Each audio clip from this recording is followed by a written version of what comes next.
राधे राधे, हरे कृष्णा। आज हम सुनेंगे अधिक मास अध्याय 4 की पवित्र कथा।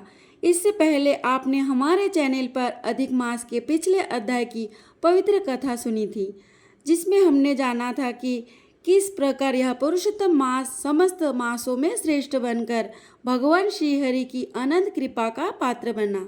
आपने सुना था कि जो मास पहले तिरस्कृत था, जिसे कोई देवता स्वीकार नहीं कर रहे थे, वही मास जब भगवान विष्णु की चरण में पहुंचा, तब स्वयं श्रीहरि ने उसे अपना नाम देकर पुरुषोत्तम मास बना दिया और तभी से यह मास समस्त पापों को हरने वाला, भक्ति प्रदान करने वाला और जीवों को भगवान के समीप ले जाने वाला। तो चलिए शुरू करते हैं। पुरुषोत्तम भगवान की जय। नारायण बोले, हे नारद, लोकहित के निमित्त हरि से अधिक मास बोला, हे कृपा निधि, मैं मलमास बलवानों से तिरस्कृत हो यहाँ आया हूँ, फिर आप मेरी रक्षा क्यों नहीं करते?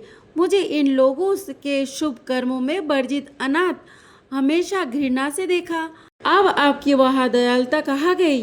यह कठोरता कैसी हुई? जैसे आपने अग्नि रूप दुष्ट कंस से जलती हुई देवकी की रक्षा करी, वैसे ही मुझे शरणागत की रक्षा क्यों नहीं करते?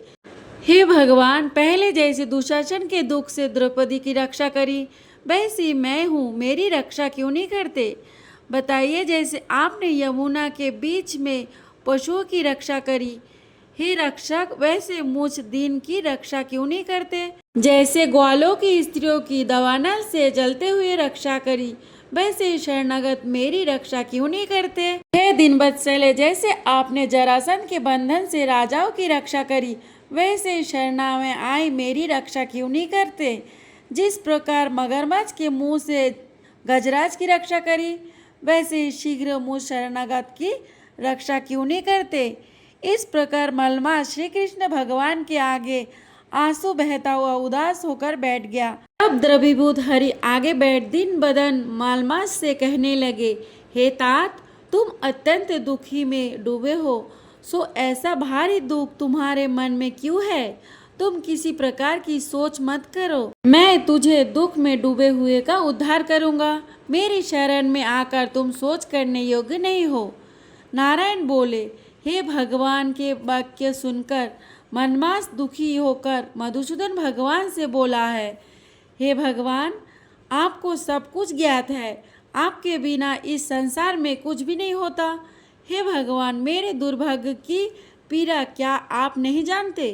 तो भी हे नाथ, दुख रूपी फांस में फंसा हुआ, जैसे दुख किसी को ना हुआ ना देखा, क्षण लाभ मुहूर्त पक्ष मास और दिन रात्रि आपने स्वामी की आज्ञा से सदा भय रहित होकर आनंद करते हैं, परंतु ना मेरा कोई नाम है, ना मेरा धर्म, ना कोई मुझको आश्रय देने वाला है। इसी से सब देवताओं ने मेरा निरादर किया है और शुभ कर्मों में यह मलमास वर्जित है, ऐसा सभी अन्य परंपराओं से कहते हैं। इसीलिए मैं मरना चाहता हूँ, जीना नहीं चाहता। हे नारद जी, मैं मरूंगा, इस प्रकार बार बार कह के मलमास शांत हो गया। अब सुनते हैं श्री पुरुषोत्तम क्षेत्र महात्म की कथा। बोले विष्णु भगवान की जय। श्री भगवान जी मार्कंडेय मुनि से बोले, हे मुनि, यह विचित्र क्षेत्र मेरा सनातन धाम है। ऐसा समझो, यहाँ ना सृष्टि होती, ना प्रलय होता और ना ही संसार का बंधन होता। सदा एक रूप से रहने वाले मुझ मोक्षदायक पुरुषोत्तम को यहाँ विद्वान जानकर इस क्षेत्र में प्रवेश करने वाला पुरुष घनानंद स्वरूप हो पूर्ण जन्म नहीं लेता। महामुनि मार्कंडेय ने कहा, प्रभु, मैं यहाँ निवास करूँगा, पुरुषोत्तम मुझ पर कृपा कीजिए। श्री भगवान ने कहा, ब्रह्मर्षि, इस मोक्षदायक क्षेत्र में प्रलय की समाप्ति पर्यंत रहूंगा। प्रलय के अंत में तुम्हारे लिए यहाँ सनातन तीर्थ का निर्माण करूंगा, जिसके तट पर तपस्या करके मेरे द्वितीय शरीर शिव की आराधना करते हुए तुम मेरी कृपा से मृत्यु को निश्चित रूप से जीत लोगे। इस प्रकार पहले से वरदान पाए हुए मार्कंडेय मुनि ने बट के कोण में भगवान के चक्र से एक कुंड खोदा। उस पवित्र कुंड में रहकर भारी तपस्या से भगवान महेश्वर की आराधना करके उन्होंने मृत्यु को अनायास ही जीत लिया। मुनि मार्कंडेय जी के नाम से यह कुंड प्रसिद्ध है, जिसमें स्नान करके मार्कंडेश्वर शिव का दर्शन करने से अश्वमेध यज्ञ का फल मिलता है। यह पुरुषोत्तम क्षेत्र 5 कोस तक तो समुद्र के भीतर स्थित है और 2 कोस तक उसके तट की भूमि पर विद्वान है। अत्यंत निर्मल सुनहरी बालुकाओं से व्याप्त तथा नीलगिरी से सुशोभित है।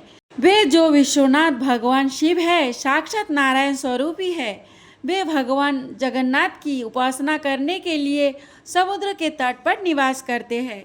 यमराज के दंड का भय नष्ट करने के कारण उनका नाम यमेश्वर है। उनका दर्शन और पूजन करने से कोटि शिवलिंगों के दर्शन और उनका पूजन का फल प्राप्त होता है। श्रोतागण, श्री लक्ष्मी जी कहती है, इस क्षेत्र का आकार शंख के समान है।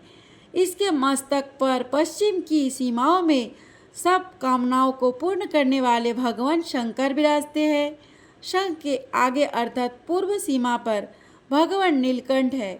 इन दोनों के मध्य का प्रदेश 1 कोस का है। भगवान नारायण का यह परम पावन क्षेत्र अत्यंत दुर्लभ है। यहाँ मृत्यु होने से प्राणियों की मुक्ति हो जाती है तथा यहाँ का समुद्र स्नान मात्र से मोक्ष प्रदान करने वाला है।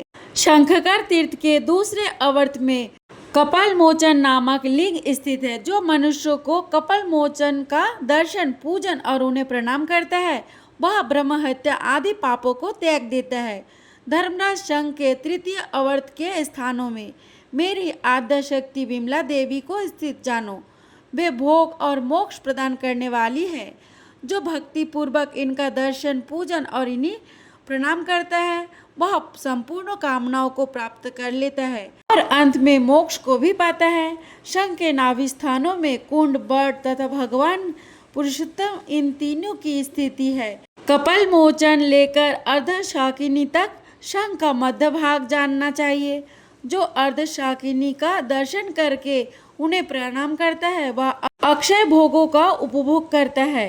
तीनों लोकों में जो स्वर्ग और मोक्ष प्रदान करने वाले तीर्थ हैं, उन सब में यह पुरुषोत्तम क्षेत्र तीर्थराज कहा गया है। मुक्तिदायक जितने क्षेत्र हैं, उन सब में यह सायुज्य प्रदान करने वाला माना गया है। यहाँ निवास करने वाले प्राणी जन्म, मृत्यु और जरक शोक नहीं पाते। रोहि नामक कुंड भगवान के करुणा रूप जल से भरा हुआ है। वह स्पर्श करने मात्र से भाव बंधनों से मुक्त देता है। प्रलय काल में जो जल बढ़ता है, वह पीछे इसी कुंड में विलीन हो जाता है। धर्मराज यही के निवासी मोक्ष के अधिकारी है। उन पर तुम्हारा शासन नहीं चल सकता। यह क्षेत्र पृथ्वी पर रहने वाले सब प्राणियों को मोक्ष प्रदान करता है। कामाख्या और क्षेत्रपालक के मध्य विमला की स्थिति है। भगवान पुरुषोत्तम के दक्षिण भाग में साक्षात ब्रह्म स्वरूप नरसिंह जी विराजमान है। प्रभा से उज्जवल है और हिरण्यकशिपु का वक्ष स्थल बदीर्ण करके यहाँ स्थित हुए हैं। इनके दर्शन से सब पापों का नाश हो जाता है। इनके आगे प्राणों का त्याग करने वाला मनुष्य ब्रह्म सायुज्य को प्राप्त होता है। अभिमुक्त क्षेत्र में मरने वाले प्राणी के कानों में भगवान महेश्वर बोध के उपायभूत ब्रह्मज्ञान का उपदेश करते हैं। बुद्धि से उनका अभ्यास करके जीव क्रमशः मोक्ष को प्राप्त होता है। उपदेशक भगवान शिव की महिमा से वह ज्ञान विस्तृत नहीं होता, क्रमशः अभ्यास में आकर मोक्ष की प्राप्ति करा देता है। परंतु जो लोग इस पुरुषोत्तम क्षेत्र में प्राण त्याग करते हैं, उनकी तत्काल मुक्ति हो जाती है। यह समुद्र स्नान करने से भगवान पुरुषोत्तम अपने दर्शन से, कल्पवृक्ष अपनी छाया में जाने से तथा यह संपूर्ण क्षेत्र में अपने भीतर कहीं भी मृत्यु होने से मोक्ष प्रदान करता है। जो मनुष्य भक्ति पूर्वक जिसमें विश्वास करता है, वह उसी में ही मुक्त हो जाता है। ऐसा तीर्थ दूसरा नहीं है। इस क्षेत्र में अंतर्वादी की रक्षा के लिए 8 शक्तियाँ बताई गई है। बट वृक्ष की जड़ में मंगला, पश्चिम में विमला, शंख के पृष्ठभाग में सर्वमंगला, उत्तर दिशाओं में अर्धशाकिनी तथा लंबा दक्षिण में कालरात्रि, पूर्व में मरीचिका तथा कालरात्रि के पीछे चंडरूपा शक्ति स्थित है। इस प्रकार इन उग्र रूप वाली 8 शक्ति यह क्षेत्र में ओर से सुरक्षित है। आगे की कथा कल सुनेंगे। जय श्री नारायण भगवान की। पुरुषोत्तम मास में भगवान की जितनी भी लीला कथाओं का श्रवण सच्चे मन से किया जाता है उसका पुण्य फल अवश्य मिलता है। इसलिए प्रिय भक्तों, हम आपको इन कथाओं के माध्यम से प्रत्येक दिन कुछ प्रसंग के सुनाते हैं जिन्हें आप श्रद्धा के साथ जरूर सुनिएगा। अब हम पहले सुनते हैं पुरुषोत्तम मास की दीप दान करने की कहानी। बहुत समय पहले की बात है, किसी नगर में मणिग्रीव नाम का एक व्यक्ति रहता था। मणिग्रीव नास्तिक था और कभी भी किसी भगवान की पूजा नहीं किया करता था। ना वह किसी मंदिर जाता, ना कभी किसी देवता को मानता था, कभी किसी को एक पैसा तक का दान नहीं देता था। जीव हिंसा करने में हमेशा ही तत्पर रहता है और जीव हिंसा करके ही अपने जीवन का पालन किया करता था। शिष्टाचार से रहित जीवन व्यतीत करता था। मणिग्रीव को उसके दुष्ट कर्म और दुर्व्यवहार के कारण उसकी जाति और बंधु परिवारों ने भी त्याग दिया था। कुटुंबियों ने उसे घर से निकाल दिया था। इस तरह से मणिग्रीव अपनी पत्नी के साथ वन में जाकर रहने लगा और पशुओं को मार के अपना पेट पालने लगा। एक बार की बात है, वह जंगल से गुजर रहा था, तभी वहां पर उसे एक ब्राह्मण बेहोश पड़े दिखाई दिए। रास्ता भटके हुए उन ब्राह्मणों को उस तरह से उन वन में बेहोश पड़ा हुआ देखा तो मणिग्रीव को उन पर दया आ गई। ब्राह्मण को उठाकर अपने घर पर ले आया। मणिग्रीव और उनकी पत्नी ने उन ब्राह्मण की बहुत सेवा की। कुछ देर बीती तो उन ब्राह्मण देव को होश भी आ गया। ब्राह्मण को होश में आया हुआ और सुख से बैठा देखा तो मणिग्रीव और उनकी पत्नी बहुत प्रसन्न हुई। मणिग्रीव ब्राह्मण के पैरों को अपनी गोद में रखकर दबाने लगा। ब्राह्मण के पैर को दबाते हुए मणिग्रीव ने पूछा, हे ब्राह्मण, आप कौन हैं और कहाँ से आए हैं? कहाँ पर जा रहे हैं? इस निर्जन हिंसुक पशुओं से भरे हुए घने वन में आप कैसे आ गए? मणिग्रीव के प्रश्नों को सुनकर ब्राह्मण देव कहने लगे, हे महाभाग, मैं ब्राह्मण हूँ, प्रयाग जा रहा हूँ, रास्ता भटक गया हूँ और इसी कारण से इस वन में चला आया हूँ। रास्ते में थकावट और प्यास के कारण मेरा सिर चकराने लगा। मुझे जोर से चक्कर आया और मैं बेहोश होकर गिर पड़ा और उसके बाद जो कुछ हुआ वह तो मुझे कुछ भी याद नहीं है। आप धन्य हैं, आपने तो मेरे प्राण बचा लिए हैं, आप मुझे जीवन दान दिया है। हे मणिग्रीव, बताओ मैं तुम्हें क्या दे सकता हूँ? तुम दोनों पति पत्नी किस कारण से इस घने और निर्जन वन में रहते हो? किस बात का दुख है? मुझसे कहो, मैं प्रयास करूंगा कि तुम्हारे दुख को दूर कर सकूं। ब्राह्मण उग्रदेव के वचनों को सुन के मणिग्रीव ने अपनी पत्नी के साथ ब्राह्मण देव को अपने आप बीती सारी बातें बता दी। मणिग्रीव ने अपने कर्मों के बारे में और उसके परिणामों के बारे में भी ब्राह्मण देव को सभी बातें विस्तार से बता दी और अपनी दरिद्रता को दूर करने का कोई उपाय पूछा। मणिग्रीव की बातें सुन के बाद में ब्राह्मण उग्रदेव कहने लगे कि हे महाभाग, आप तो धन्य हैं, आपने मेरी बहुत सहायता की है। इस समय मैं आपको एक कल्याणकारी उपाय बताता हूँ जिससे बिना परिश्रम किए, बिना किसी तीर्थ यात्रा किए, बिना किसी दान के और बिना किसी अन्य प्रयास के और बिना किसी धन के ही तुम्हारी सारी दरिद्रता दूर हो जाएगी। ब्राह्मण देव की बातें सुनकर तो मणिग्रीव और उनकी पत्नी बहुत उत्सुक हो गए। तब ब्राह्मण देव कहने लगे कि इस महीने के बाद पुरुषोत्तम का महीना आएगा। उस पुरुषोत्तम के महीने में सावधानी के साथ विधि पूर्वक तुम दोनों पति पत्नी पुरुषोत्तम भगवान को प्रसन्न करने के लिए रोज स्नान करना, भगवान की पूजा करना, दीप दान करना और दीप दान करने से तुम्हारी सारी दरिद्रता जड़ से नष्ट हो जाएगी। दीप दान करने के लिए तिल का तेल का प्रयोग करना। तिल के तेल से दीपक जलाना। यदि तुम घी से दीपक जला सको तो शुद्ध देसी घी से दीपक जला लेना। परंतु मुझे प्रतीत होता है कि इस निर्जन वन में वास करने के कारण ना तो तुम्हारे पास घी है और ना ही तिल का तेल।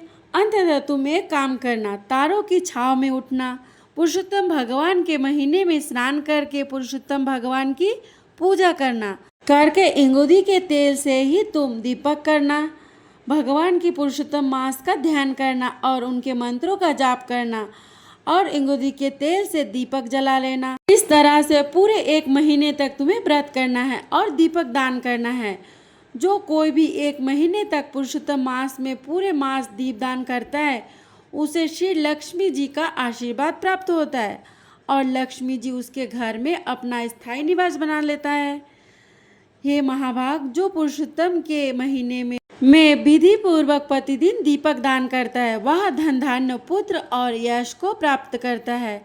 पुरुषोत्तम मास में किया गया दीपक दान स्त्रियों को सौभाग्य प्रदान करने वाला है और सभी पुरुषों को इच्छा अनुसार फल देने वाला है। यदि कोई कन्या दीप दान करती है तो उसे कई गुनी और चिरंजीवी पति प्राप्त होता है। स्त्री की इच्छा रखने वाला पुरुष सुशील और पतिव्रता स्त्री प्राप्त होता है। विद्यार्थी विद्या प्राप्त कर लेता है और सिद्धि चलाने वाले को सिद्धि प्राप्त हो जाता है। धन चाहने वालों को धन प्राप्त होता है और मोक्ष चाहने वालों को मोक्ष की प्राप्ति होती है। बिना किसी विधि के, बिना किसी शास्त्र के जो पुरुषोत्तम मास दीपदान करता है वह भी अपनी इच्छा के अनुसार फल को प्राप्त कर लेता है। फिर विधि पूर्वक नियम से जो कोई भी पुरुषोत्तम माह में दीपदान करता है उसके भाग्य को, उसके पुण्य को तो शब्द में कहा ही नहीं जा सकता। पुरुषोत्तम मास में दीपदान करने का विशेष महत्व होता है। मणिग्रीव और उसके पत्नी को पुरुषोत्तम मास में दीपदान करने का महत्व बता के ब्राह्मण उग्रदेव वहां से चले गए। जब पुरुषोत्तम मास का महीना आया तब मणिग्रीव और उसकी पत्नी दोनों ने ही आलस्य को त्याग के पुरुषोत्तम माह में स्नान किया, व्रत किया, गुंदी के तेल से दीपक दान भी किया। दीप दान करते हुए पूरा पुरुषोत्तम मास बीत गया। ब्राह्मण उग्रदेव के कहे अनुसार दीप दान करने से मणिग्रीव और उसकी पत्नी के सभी पाप नष्ट हो गए और अंत समय आने पर वे इंद्रपुरी अर्थात स्वर्ग को चले गए। वहां पर सुखों को भोग कर फिर से उन्होंने दोबारा जन्म लिया और इस बार पुरुषोत्तम मास में दीप दान करने के प्रभाव से मणिग्रीव वीरबाहु के पुत्र चित्रबाहु के नाम से प्रसिद्ध राजा बने और मणिग्रीव की पत्नी अगले जन्म में चित्रबाहु की पत्नी चंद्रकला बनी। हे पुरुषोत्तम भगवान, जैसे आपने मणिग्रीव और उसकी पत्नी पर कृपा की वैसे ही यह कहानी को सुनने वाले पे, पुकारे भरने वाले पे और कहने वाले पे सब पर अपना आशीर्वाद बनाए रखना। पुरुषोत्तम मास में दीपदान करने वाले की, स्नान करने वालों की, व्रत करने वालों की सबकी मनोकामनाएं पूरी करना। बोलिए पुरुषोत्तम भगवान की जय। अगर आप लोगों को वीडियो अच्छा लगे तो लाइक, कमेंट एंड सब्सक्राइब कर देना। राधे राधे।